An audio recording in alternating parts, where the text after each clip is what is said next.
This is Powered by Learning, a podcast designed for learning leaders to hear the latest approaches to creating learning experiences that engage learners and achieve improved performance for individuals and organizations. Powered by Learning is brought to you by DaVinci Interactive. For more than 25 years, DaVinci has provided custom learning solutions to government agencies, corporations, medical education and certification organizations, and educational content providers. We collaborate with our clients to bring order and clarity to content and technology. Learn more at davinci.com. Hello and welcome to Powered by Learning.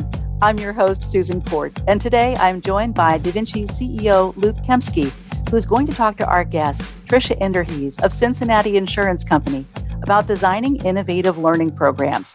Tricia is a learning and development consultant manager at the Cincinnati Insurance Companies and a recent speaker at the Training Industry Conference and Expo. The Cincinnati Insurance Company is among the nation's top 25 property casualty insurer groups based on net written premiums.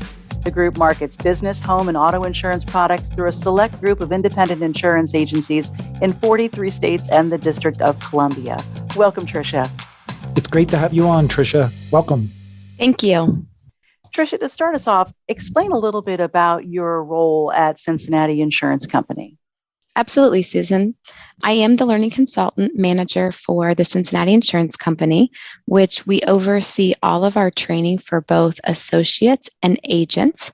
Our role is to take it from the very beginning of understanding what is the business opportunity or the business gap that training is going to actually support and maybe even help close that gap. So we go through a needs analysis, we go through a discovery period of interviews, we design, and we create the solution. We then work with a team of developers that will either help us do some of the online development, or we'll take it into the classroom and facilitate as well. So my role in all of that is to manage a group of people who oversee that process as well as participate in that process. I also assist in kind of coming up with our new strategy for the company and for our agents, depending on what the company strategy is as well. So that's kind of partly my role in the learning and development space. That's great. You're definitely using a variety of methods for delivering training or learning. So when you think about what modality to use to deliver training, how do you decide? What do you look at? What do you consider? So when we think about the modality, there's a couple of things we consider. We consider, one, the audience. We do have people across the country that both work for Cincinnati Insurance, but then even our agents. And so we have to think about the audience. How often do we want them to participate in this training? Do we want them to be able to reference the training back at some point in time? Or is it one of those things that they need to actually attend a training conference to be able to apply the knowledge in order to kind of remember it so that they can get back to their offices and actually start doing that work? So we take that into consideration as, again, who's the audience, where are they located, how often will they be needing to reference this training back, or even maybe possibly how fast will they apply this? Then we take into consideration the content. Is it content that we kind of consider sharing the knowledge, or is it content that is building up a new behavior, a new skill set? Anytime that we think about the specific skill set, we usually are in the classroom because we're teaching them something new. Maybe that's system training. That might maybe be a little bit more about how they handle a specific product line. And then obviously, a behavior development is also something that we usually do within the classroom from a standpoint of we want them to go through role plays and different things like that. So when we think about the classroom, we are also doing that through web sessions and different modalities as well, not just a classroom specific in a room. That's excellent. I also understand that you've branched out to more innovative approaches, like using virtual reality or VR to help teach claims examiners to identify hazards in physical spaces. Can you tell us about how you decided to use VR? I would say probably about 3 or 4 years ago, we realized that what was needed in the industry was not being taught specifically in the classroom like we were doing. So this probably started maybe 3 to 5 years ago. We toured many other facilities and other companies to see what they were doing. And a lot of them were building brick and mortar and really kind of building buildings where people within the industry could apply the knowledge. And we thought about that. We thought about, maybe we needed a building so people could come and do the hands-on learning. As we went through that process, we also realized that it's a very expensive thing to do, and that maybe it wasn't what was best from a standpoint of how often are you going to be able to bring people in? How often are they really going to be able to do the things that we need them to do? So as we went through kind of thinking, okay, what does this look like next? We came up and we kind of started to learn a little bit more about AR, VR. And that was kind of coming out at the time, and it was new to the industry, but I should say new to the world, but it was also very appealing and kind of exciting. And we started to explore what would this mean for us? And what we learned was just-in-time training was what it was really going to mean for us. People within the United States who were going to help deliver our services as well as use our services would be able to do this right at their home and be able to do it right from their desk versus having to fly in and be at the brick and mortar. So we started with a small pilot group. And when I say small, it's one unit of our company. We started in the claims arena, quickly realized that we have people that are coming from college grads right out of college that are going to participate in being a claims associate for us, as well as agents that are coming directly out of college and they're going to start selling insurance. Very rarely are you finding that people are talking about the construction industry within the business degree for different colleges and universities. And so in order for our claims adjusters to really understand how to adjust claims, how to handle claims, they needed to know a lot about the construction industry. They needed to know about what construction types, how do particular damages occur from what coverages we provide. And we realized that in order to do that, you had to see it. You had to be able to see what was really happening. And in the past, they were getting up on roofs. They were getting up and going to specific damaged property to be able to learn a little bit about that.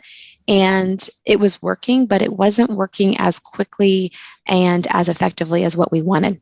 And so when we looked at the AR, VR, we said, you know what? Let's put them in a specific space with a headset and let's show them.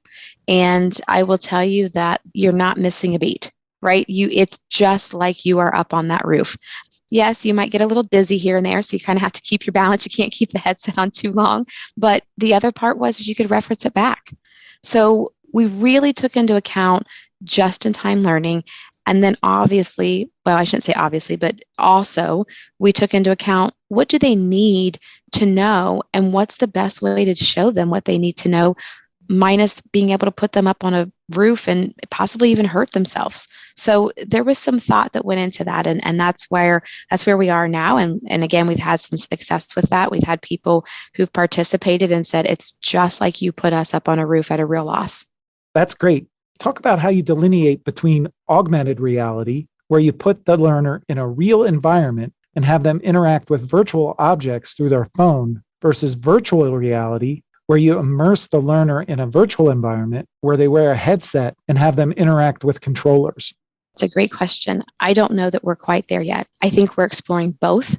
I think what we have said was the cost and what's needed in order to do either one. That's really what it's coming down to. If you have a tablet, a phone, you're going to be able to do one without the other. You know, we do have to take that into consideration. How many headsets do we want to buy? How do we want to ship them? How do we want to let people use those? So that's really, it's kind of a cost right now that's really kind of pulling us either way. But we have not specifically said we know which one's best yet. We're doing both right now. And we have a developer who's actually able to do both. So that's kind of still to be determined for us. Now that you've started to implemented this pilot, what kinds of feedback are you getting? And then what kinds of things are you measuring to determine if you're getting the results that you're sought after? Well, the first thing that we are receiving from a feedback standpoint is one, that again, the just-in-time learning is going to be key. In the past, we would bring people in, they would learn a little bit about their specific role, and then they would go out to where they worked. And if that particular event did not happen, or that particular loss did not happen, or maybe that they didn't run up against it, they would lose that knowledge because they couldn't apply it right away. So what the biggest feedback has been is that we can apply this just-in-time learning at the situation when it arises. And that has been very helpful.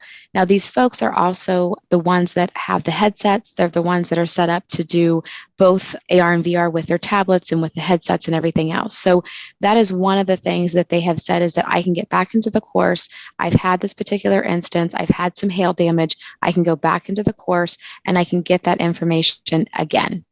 That is still also to be determined for us, is that how do we supply all of those materials and all of those things to every person that might need it? So that's kind of a conversation we're still having. But the feedback is, hey, we can get back into that course or that development opportunity, get what we need, and then go and actually work that process, real-time application process right after learning it. So that's been huge for us.